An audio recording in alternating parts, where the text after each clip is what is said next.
EFDD Group. Mr. Agnew, please.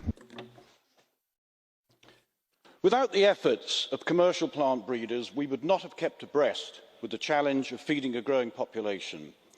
Having farmed since 1971, I've witnessed all the improvements produced by fertilisers, pesticides and mechanisation. In my opinion, though, the biggest single factor to increasing yields has been improved crop varieties.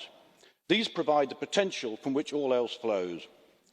For every successful variety, there may be 10 expensive failures. The winner must bear not only its own costs, but those of the losers as well. Our commercial plant breeders, therefore, need the assurance that their work will bring significant financial rewards and not simply provide a shortcut to others who can quickly build on a novel feature that took many years to isolate and consistently replicate itself within a stable variety.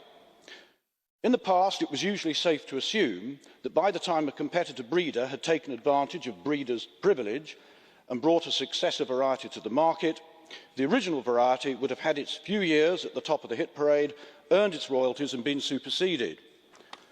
Skill and technology, though, is now so advanced and correspondingly expensive that occasionally a breeder can produce something that is a step change or a defining moment in the history of plant breeding. The implications of this need to be recognised and catered for.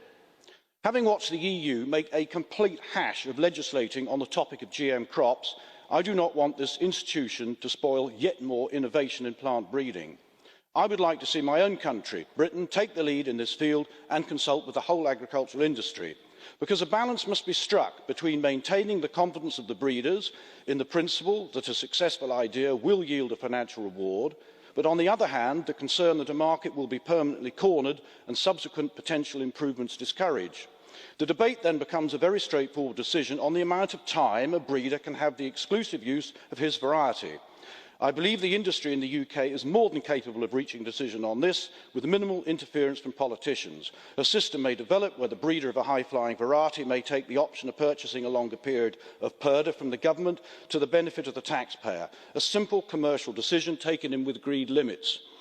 We don't need to get involved in semantic arguments about the difference between a discovery and invention. We just need to let the plant breeders have their moment in the sun. Now, let us never forget that a farmer can always multiply up old varieties himself if he feels that this is a more economic choice, thereby waving two fingers at the perceived greed of big business.